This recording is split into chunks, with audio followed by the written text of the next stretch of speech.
How's it going, guys? It's Red, and in this video I'm going to be showing you guys one of, if not the best shotgun setups that you guys can be using right now in Back 4 Blood. Now, using this setup, you guys should be able to blow through just about any difficulty in the game, absolutely no problem. You're going to blow through Recruit, no problem, Veteran, no problem, and if you have a team to support you, you guys can even do Nightmare with this build. But before we get into that, if you're new here to the channel, make sure to leave a like on this video and subscribe for more awesome Back 4 Blood content just like this. Also, make sure to check out the link to my Discord server. It's going to be down in the description below. You guys can use it to find teammates to play Back 4 Blood with, so if you're in dire need of teammates, make sure to come check out the Discord server. And without further ado, I hope you guys enjoy the video.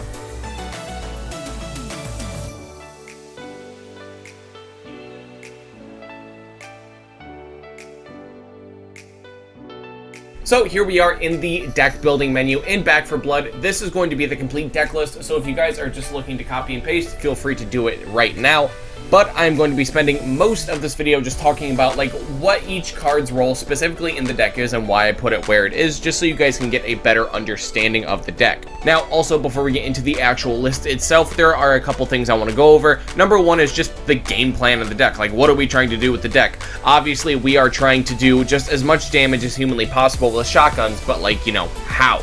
So what I'm basing this build off of is doing extra damage with the shotguns and reloading them as quickly as humanly possible. That is going to be how I do all of my DPS. I'm not going to rely on things like offensive accessories, my secondary at all. I am sacrificing a lot. Like with this build, I can't even aim down sight. So like other guns are completely useless to me except for shotguns and like melees. So we are completely reliant on the shotgun with this build.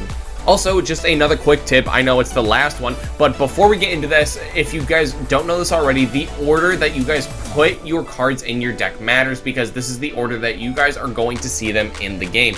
So the first cards that you put in the deck are going to be the first ones that you are going to have the opportunity to pick as soon as you get into the game. So just keep that in mind when I'm showing you the very specific order that each of these cards are in. But also the first card of your deck is going to be, you get it every time, no matter what. You don't have to waste a pick on it. It is going to be called your starter card, and that is why it has the emblem up here. So for this deck, Mag Coupler was the starter card of my choice. It gives you plus 50% reload speed, but it disables your aim down sight time. So the reason why I picked this is because it single-handedly gets this deck's engine going, because, I mean, on the first couple missions, the shotguns are going to do, I mean, I guess, like, enough damage on their own. They don't really need the damage, like, in the first couple missions like they will in the later ones. The thing that really kills them is reload speed, and this gives you plus 50% reload speed.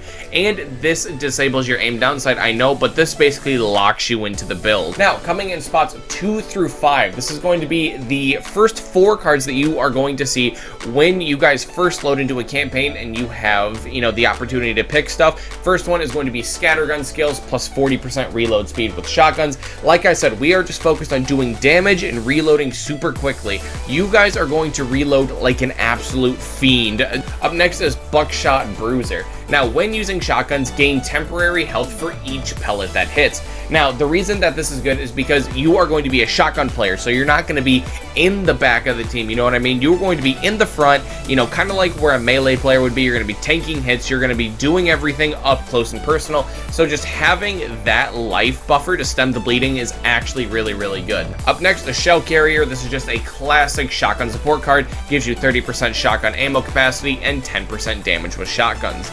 Now, a problem that the shotguns in this game have is, like, if you're not paying attention and you're not, like, constantly asking for ammo, you're gonna run out of ammo super, super quickly because the shotguns in this game just don't really hold a lot of ammo. So Shell Carrier is by far and away one of the best cards you guys can be using for shotguns in this game. Now, up next is going to be Running Gun. Now, this one lets you shoot while you're sprinting. Now, it is, I mean, it's just a good card in general, but it is particularly good with shotguns because when you're sprinting, you're obviously more than likely, if you need to shoot and sprint, you're gonna have something directly in front of your face, and what better to shoot something directly in front of your face with than with a shotgun. So I think that this is, you know, kind of just like perfect synergy for the deck. Now, here comes everything that is going to not be in our first 5 slots of the deck. So this is everything that we are going to see starting from like the 2nd to 3rd mission on. Now, up first is Silver Bullets. Now, like I said, we are just trying to increase our actual bullet damage itself and our reload speed. Now, we have Silver Bullets that gives us plus 10% bullet damage and plus 150% bullet penetration, with a downside saying when I kill a mutation, I lose 5 copper. Honestly, that's not like that big of a deal. You're not going to be buying a lot of attachments. You're not going to be buying a lot of accessories with this build. I mean, you're going to lose like, what, 25 copper at max? Like, it's really not that big of a deal. Now, up next, we have Ammo Belt. Now, like I said before, these shotguns in this game really have a hard time keeping ammo, so just keeping the ammo capacity as high as you possibly can just to delay when you eventually have to ask your teammates for shotgun shells, or you guys just completely run out. I think that Ammo Belt is very well suited at the number 7 spot in this deck because, I mean, the ammo capacity thing doesn't really become like a potent effect until like a few missions into the campaign, and there's already shell carrier right here. So this is what I was talking about earlier, having the, you know, the cards in a very specific order where they're not just redundant copies of the same thing. So up next we have Widemouth Magwell. Now this just simply gives us plus 30% reload speed, minus 5% damage resistance. It's just a good simple card for shotguns just to help get that reload speed up, just because with shotguns you can never truly reload fast enough. Now up next, Combat Training, plus 5% bullet damage, plus 50% bullet penetration. Just a worse Silver Bullets, but like I said, we are trying to do as much damage with each shell as humanly possible.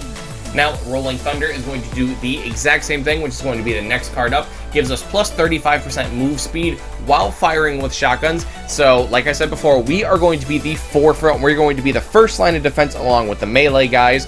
So we need to be pushing forward. We can't just be sitting back like someone maybe with like an AR would do. We have to be pushing forward. And this also gives plus 10% damage with shotguns. So this is just a perfect card for the deck. So up next is going to be Large Caliber Rounds. Just another card that just makes all of our stuff stronger. Like I said before, that's just the entire point of the deck. Do more damage, reload faster. So just large caliber rounds is just a really good card for this. Alright, so now we are going to be at the 12th through 15th slot. These are the ones that are kind of just going to be like the worst versions of everything else that you have, but they're still good for the deck. Starting off with Ammo Pouch, plus 25% ammo capacity. I think that ammo capacity is also really something that you can never have enough of, especially with shotguns. Now, when you get something like an AR and your mag holds like, 25 bullets and you have like, I don't know, 800 or 900 extra bullets in your stock, you're not running out of ammo anytime soon. Shotguns, give the guy 4 or 5 minutes. He's gonna run out of ammo because, I mean, especially with like the auto shotguns or just anything but the pump, you are going to run out of ammo extremely quickly, and this is an effect that I don't mind stacking kinda soon after you get the other one. Now up next is going to be Down in Front. Now this one says, while crouching, you neither take nor deal friendly fire damage, and it gives you plus 10 health. Now I get it, you guys are probably like, why aren't you playing that one earlier? It just makes it so you don't have to take any like friendly fire damage or anything like that. And it's simply because, like, I want to get this deck's engine going. I want to be able to be doing a lot of damage and reloading extremely quickly, and I don't want to waste my one potential pick for the entire mission on something like this until my engine is already going.